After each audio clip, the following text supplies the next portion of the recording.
આજે એક સુભગ સુયોગ છે। અહિંસાના પૂજારી રાષ્ટ્રપિતા મહાત્મા ગાંધીની કર્મભૂમિ અમદાવાદ, અહિંસા વિશ્વ ભારતી સંસ્થાનના પ્રણેતા આચાર્ય લોકેશ મુનિના 32મા દીક્ષા દિવસની સ્મૃતિમાં આ આયોજન કર્યું છે। વિશ્વ આખું આજે જે સમસ્યાઓ સામે ઝઝૂમી રહ્યું છે તેનું સમાધાન અનેકાંત દર્શનથી કરવાની આ રાષ્ટ્રીય સંગોષ્ઠીએ એ અર્થમાં ઉપયુક્ત બની છે।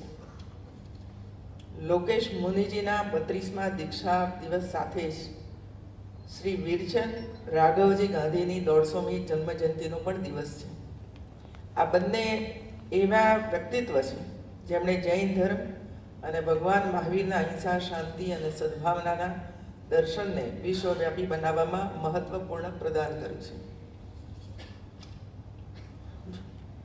વીરચંદ ગાંધી તો આપણા ગુજરાતના સુરત જિલ્લાના મહુવામાં જન્મ્યા હતા। 1893માં શિકાગોમાં આયોજિત ઐતિહાસિક વિશ્વ ધર્મ પરિષદમાં ભારત વતી જૈન પ્રતિનિધિ તરીકે ઉપસ્થિત રહીને તેમણે સંમોહક પ્રવચન દ્વારા ભારતની સંસ્કૃતિને ગૌરવ પ્રદાન કર્યું હતું। લોકેશ મુનિએ પણ યુવા વયે સંયુક્ત રાષ્ટ્રસંઘ અને અમેરિકાની સેનેટમાં સંબોધન કર્યું છે। 2014ના આ વર્ષમાં તેમને સંયુક્ત રાષ્ટ્રસંઘે એમ્બેસેડર ઓફ પીસના પુરસ્કારથી સન્માનિત કર્યા છે। ચિંતકો જણાવે છે કે વિદ્યમાન સાહિત્ય વિશ્વમાં જો જૈન સાહિત્યને બાદ કરી દેવામાં આવે તો સાહિત્યિક દરિદ્રતા નજરે ચડ્યા વિના ના રહે। એનું ખાસ કારણ એ છે કે ભગવાન મહાવીરે જૈન ધર્મની સ્થાપના કર્યા પછી એના સંરક્ષણ અને સંવર્ધન માટે સૌથી વધુ ધ્યાન પોતાના શ્રુત જ્ઞાનની સુરક્ષા ઉપર આપ્યું છે। ભારતીયો વીરવ્રતની વાત કરે છે અને તેઓ અહિંસાના પૂજારી પણ છે। વીરત્વ અને અહિંસા બે શસ્ત્રો છે અને આ બંને ભુજાઓમાં બે શસ્ત્રો લઈને ચાલતો સમાજ દુનિયામાં બીજે ક્યાંય જોવા નહીં મળે। શસ્ત્ર સાથે હોય તેને વીર કહેવાય અને જે નિશસ્ત્ર છે તેને મહાવીર કહેવાય। અનેકાંત દર્શન મૂળ મૈત્રીનો વૈચારિક સિદ્ધાંત છે। વિરોધ અસ્તિત્વના સાર્વભૌમનો નિયમ છે। એવું કોઈ પણ અસ્તિત્વ નથી જેમાં વિરોધી યુગલ એક સાથે રહેતું ન હોય। આમ જોવા જઈએ તો એક રીતે તો અસ્તિત્વને વિરોધી યુગલનો સમવાય કહી શકાય। અનેકાંત જૈન દર્શનનું વ્યાખ્યા સૂત્ર બની ગયું। તેથી જ અનેકાંતને સમજ્યા વગર જૈન દર્શન સમજી ન શકાય।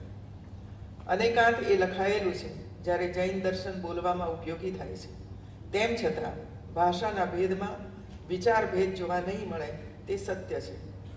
વૈશ્વિક સમસ્યાઓ, આર્થિક અસમાનતા, વસ્તી વધારો, અપૂરતું શિક્ષણ, ગરીબી, બેકારી, કુપોષણ વગેરેના માર્મિક નિવારણ માટે અનેકાંત દર્શન મહદઅંશે આજના સમયની તાતી જરૂરિયાત છે।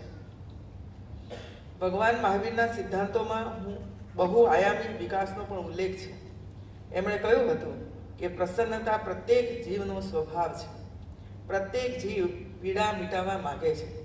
એ અર્થનો વ્યાપક સ્તર પર વિચાર કરીએ તો કોઈ પણ રાષ્ટ્ર સમાજની ખુશહાલી, નિરંતર વિકાસ, સાંસ્કૃતિક મૂલ્યોના જતન, સંવર્ધન અને પ્રાકૃતિક વાતાવરણની રક્ષા અને સુશાસનના સ્તંભો પર ટકી રહેતી હોય છે।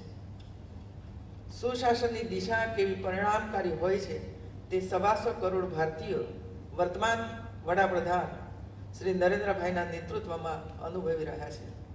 આપણે સૌની ખુશાલી અને વિકાસ માટે સૌના સાથ, સૌના વિકાસનો જે મંત્ર ગુજરાતમાં અપનાવ્યો તે જ મંત્ર હવે ભારતમાં પ્રસર્યો છે। નિરંતર વિકાસ, સુરક્ષા અને રાષ્ટ્ર સલામતીનો અહેસાસ સૌ દેશવાસીઓ કરી રહ્યા છે।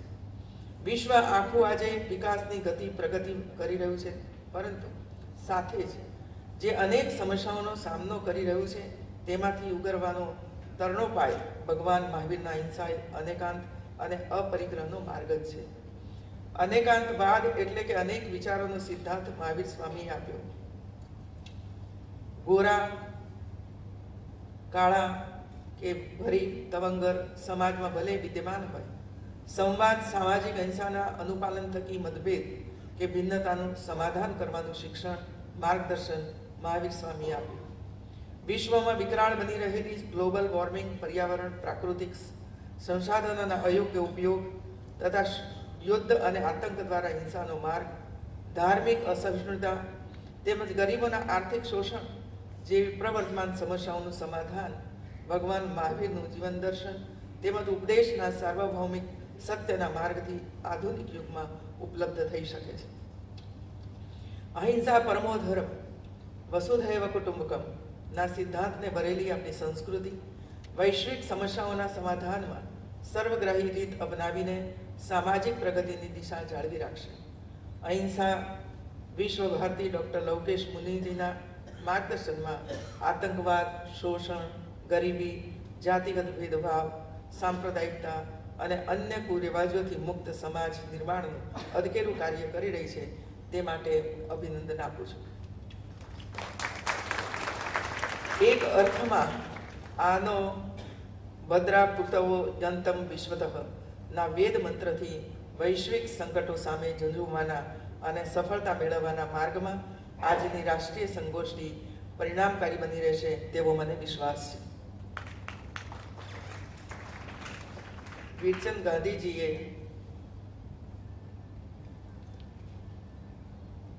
એક ગ્રીક ઇતિહાસકારે કહ્યું, કોઈ હિન્દુને અસત્ય બોલતો જાણ્યો નથી અને કોઈ હિન્દુ સ્ત્રી ક્યારેય અપવિત્ર હોય એવું જાણ્યું નથી. આટલું કહ્યા પછી વીરચંદ ગાંધીએ પ્રબળ ટંકાર કર્યો કે હિન્દુસ્તાનના જેવી ચારિત્રશીલ સ્ત્રીઓ અને વિનમ્ર પુરુષો આજે બીજે ક્યાંય જોવા નહીં મળે.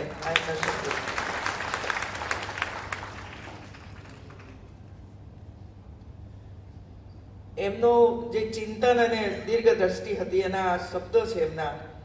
છેક ઈસવીસન 1893માં વીરચંદ રાઘવજી ગાંધીએ દેશના આર્થિક અને રાજકીય સ્વાતંત્ર્યની વાત કરી. એકવાર એમણે અમેરિકન લોકોને કહ્યું, ભારત અત્યારે પરદેશી એડી નીચે કચડાયેલું છે.